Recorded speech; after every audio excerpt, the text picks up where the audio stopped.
MA उत्तरार्ध भूगोल के सभी विद्यार्थियों का रिसर्च मेथोडोलॉजी की कक्षा में स्वागत है। रिसर्च मेथोडोलॉजी के पाठ्यक्रम की चतुर्थ इकाई में आप लोगों को जनसंख्या प्रवास के सिद्धांत के बारे में समझाया गया है। इससे पूर्व जनसंख्या प्रवास का रेवनस्टीन का सिद्धांत तथा गुरुत्व मॉडल के द्वारा जनसंख्या स्थानांतरण की प्रक्रिया को समझाया गया। इसी क्रम में आज तीसरा सिद्धांत है न्यूनतम प्रयास सिद्धांत, प्रिंसिपल ऑफ लीस्ट एफर्ट। ये सिद्धांत जिब द्वारा 1940 में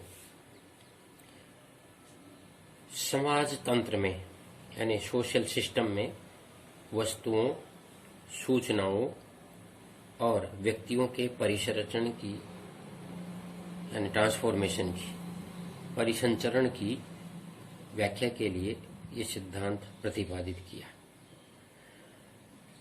1981 में जोन्स ने इसी को आगे बढ़ाते हुए विभिन्न समुदायों के पारस्परिक परिसंचरण को स्पष्ट करने हेतु एक सूत्र दिया, जिसमें दो समुदायों के बीच परिसंचरण की मात्रा ज्ञात की जा सकती है।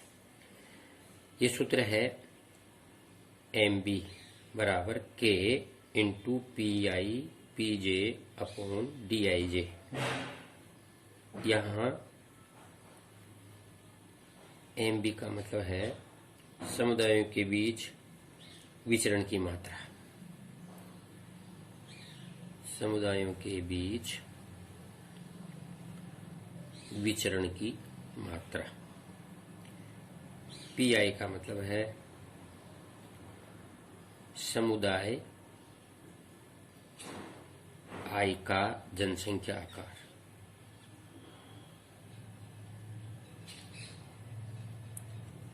और PJ का मतलब है समुदाय J का जनसंख्या आकार। और DIJ का मतलब है दोनों समुदायों के बीच की दूरी। और K जो है वो स्थिरांक है, प्रोपोर्शनेटिव रेशियो, आनुपातिक स्थिरांक। यानी इस सूत्र में हम किसी भी समुदायों के आंकड़े रखकर हम ट्रांसफॉर्मेशन की या परिसंचरण की दर को ज्ञात कर सकते हैं। के कोई स्थिरांक है और किसी I समुदाय की जनसंख्या इंटू J समुदाय की जनसंख्या और उनके बीच दोनों समुदायों के बीच की दूरी को हम विभाजित करके, दूरी से विभाजित करके, और अगर ये सूचकांक निकालते हैं तो ये जिब के अनुसार दो नगरों के मध्य प्रवास की मात्रा उनके मध्य की दूरी का प्रतिफल होगा। दूरी जितनी लंबी होगी, यानी निष्कर्ष क्या है इसमें? निष्कर्ष ये निकल कर आता है दूरी जितनी अधिक होगी, जितनी अधिक होगी उतना ही प्रवास की मात्रा कम होगी। यानी इस सूत्र को जब अमेरिका के नगरों के प्रवास के निर्धारण के लिए परीक्षण किया गया तो ये पाया कि प्रवास की मात्रा तथा दूरी में उल्टा संबंध है। यानी निकटवर्ती समुदायों में प्रवास अधिक तथा अधिक दूरी वाले समुदायों में प्रवास कम होगा। इन क्लच के अनुसार न्यूनतम प्रयास सिद्धांत व गुरुत्व मॉडल में कोई विशेष अंतर नहीं है, पर एंडरसन का मत था कि दूरी का जो घात है वो 1 से अधिक होने पर तथा 2 से कम होने पर प्रवास की मात्रा दूरी के बढ़ने के साथ तीव्रतर गति से घटती है। यानी एंडरसन का मत है कि दूरी का जो घात है वो 1 से अधिक और 2 से कम होता है, और प्रवास की जो मात्रा है वो दूरी बढ़ने के साथ तीव्र गति से कम होती जाती है, प्रवास घटता जाता है। तो ये एंडरसन ने इसके बारे में अपना मत दिया है। तो यानी ये निष्कर्ष निकाला गया कि न्यूनतम प्रयास सिद्धांत से हम आंकड़े इस तरह से रख दे तो दो समुदायों के बीच हम जो है प्रवास की मात्रा ज्ञात कर सकते हैं। अब आते हैं चौथा जो है मध्यवर्ती अवसर मॉडल। चौथा सिद्धांत है मध्यवर्ती अवसर मॉडल।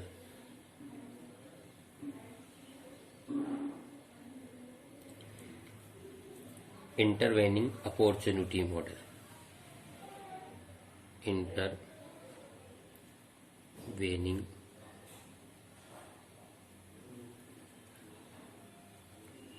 अपॉर्चुनिटी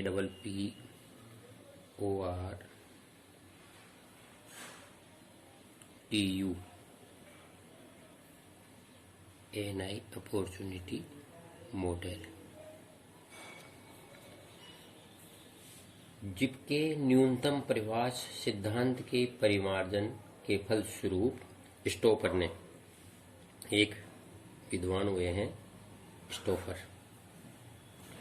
स्टोफर ने 1940 में ही एक प्रस्तावित मॉडल दिया जिसके अनुसार प्रवास निर्धारण में रेखीय दूरी का क्षेत्रीय प्रकृति की तुलना में कम महत्व होता है और इसलिए ज्यामितीय दूरी के स्थान पर सामाजिक आर्थिक दूरी पर ध्यान देना चाहिए।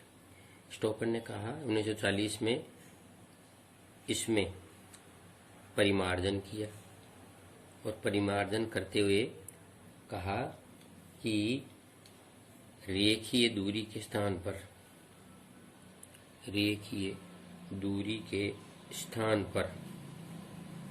ज्यामितीय दूरी पर ध्यान देना चाहिए, ज्योमेट्रिकल दूरी पर ध्यान देना चाहिए तो अधिक अच्छे परिणाम प्राप्त होंगे। यानी यथावृत्त दूरी का उतना महत्व नहीं होता जितना मध्यवर्ती सुविधाओं का महत्व होता है, और इसी संकल्पना में एक दी हुई दूरी में माइग्रेशन करने वालों की मात्रा उस दूरी पर उपलब्ध अवसरों की समानुपाती होती है। यानी इसमें उन दो नगरों अथवा समुदायों के बीच उपलब्ध अवसरों पर निर्भर करता है। यानी प्रवास क्या है? प्रवास उन दो नगरों के मध्य अथवा समुदायों के बीच उपलब्ध अवसरों पर निर्भर करता है, और इन अवसरों का तात्पर्य दो स्थानों के मध्य की स्थित बिंदुओं पर उपलब्ध अवसरों से है। और इस मॉडल का निम्न सूत्र से प्रयोग किया है। क्या सूत्र दिया है इसके लिए? y बराबर k theta x upon x। यहाँ y का मतलब है एक स्थान से दूसरे स्थान में प्रवासियों की संख्या। एक स्थान से दूसरे स्थान पर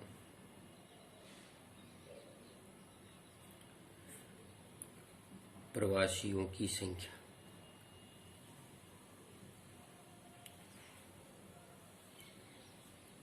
थीटा x का मतलब है उस कटिबंध में, जोन में, कटिबंध में उपलब्ध अवसरों की संख्या, अवसरों की मात्रा या संख्या। और x का मतलब है उस कटिबंध के, यानी उस जोन के, जोन से उत्पत्ति बिंदु से, जोन के उत्पत्ति बिंदु से प्रवास तक उपलब्ध अवसर।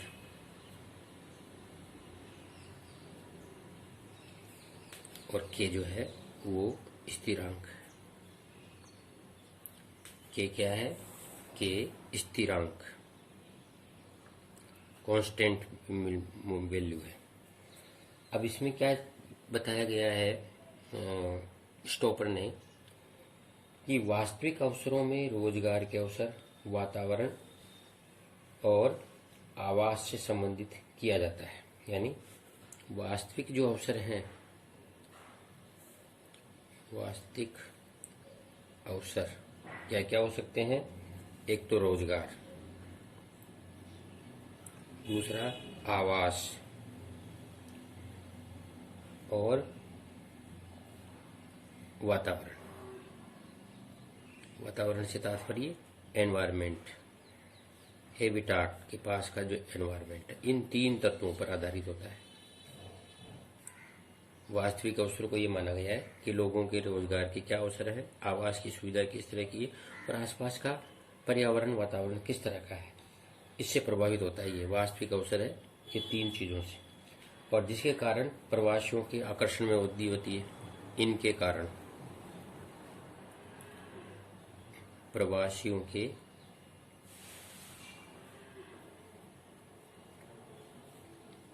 आकर्षण में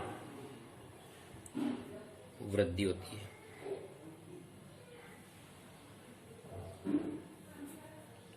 स्टोपर ने इस सूत्र के परीक्षण के लिए बहुत से अध्ययन किए और इससे संकेत मिला कि आने वाला प्रवासी रिक्तियों की पूर्ति का प्रदर्शन है। यानी प्रवास क्या है? प्रवास रिक्तियों के पूर्ति का प्रदर्शन है, और इस कारण रोजगार विस्तार वाले क्षेत्रों में उपलब्ध अवसरों का मूल्यांकन होता है।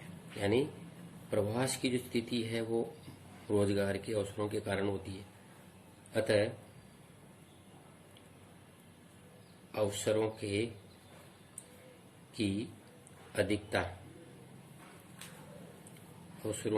अधिकता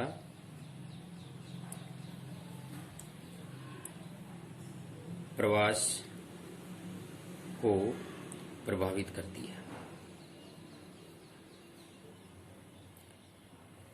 तो मध्यवर्ती अवसर मॉडल का तात्पर्य यह है कि दो समुदायों के बीच अथवा दो नगरों के बीच वास्तविक रूप से कितने अवसर मौजूद हैं और इन अवसरों के आधार पर प्रवास की मात्रा ज्ञात करने के लिए सूत्र का प्रयोग किया जाता है। y बराबर k into sigma x upon x. यहाँ y तो एक स्थान से दूसरे स्थान पर प्रवासियों की संख्या है, और डेल्टा जो x है ये छोटा त्रिभुज बनाकर वो है उस कटिबंध में यानी उस जोन में उपलब्ध अवसरों की मात्रा है। x बराबर उस कटिबंध से उत्पत्ति बिंदु, उस कटिबंध के उत्पत्ति बिंदु से प्रवास तक कितने अवसर उपलब्ध हैं उसका तात्पर्य है, और के स्थिरांक है। इसके आधार पर इस प्रवास की मात्रा का ज्ञान होता है। अब वास्तविक अवसर क्या है? यह है रोजगार, आवास और वातावरण। इनके कारण प्रवासियों के आकर्षण में वृद्धि होती है। और प्रवास क्या है? वास्तव में किसी स्थान पर रिक्तियों की पूर्ति का प्रदर्शन मात्र है। अतः अवसरों की अधिकता जो है प्रवास को प्रभावित करती है। जहां अवसर अधिक होंगे वहां प्रवास अधिक होता है, जहां अवसर कम होते हैं वहां प्रवास कम होता है। हम ये व्यवहारिक जीवन में भी देख सकते हैं कि किसी स्थान पर जब रोजगार के अवसर होते हैं, जैसे नगरीय क्षेत्रों में प्रतिदिन रोजगार के अवसर अधिक होते हैं, तो ग्रामीण क्षेत्रों से लोग रोजगार की आस में रोजगार के लिए शहरों की ओर प्रवास करते हैं। तो ये अवसर मॉडल के रूप में, मध्यवर्ती अवसर मॉडल के रूप में इस संकल्पना को स्टोपर ने प्रतिपादित किया, जो काफी नगरों में ये संकल्पना सिद्ध हुई, और इससे ये निष्कर्ष निकलता है कि जहां अवसरों की अधिकता होती है वहां प्रवास अधिक होता है। धन्यवाद। अब अगले जो हम अध्ययन करेंगे, पांचवा जो सिद्धांत है, इसमें वो सिद्धांत जो है सूक्ष्म विश्लेषण मॉडल है, माइक्रो एनालिटिकल मॉडल के रूप में, जो कि ली का स्थानांतरण सिद्धांत कहलाता है। ली ने इसके लिए एक स्थानांतरण सिद्धांत प्रतिपादित किया है। इसको हम अगले व्याख्यान में अध्ययन करेंगे।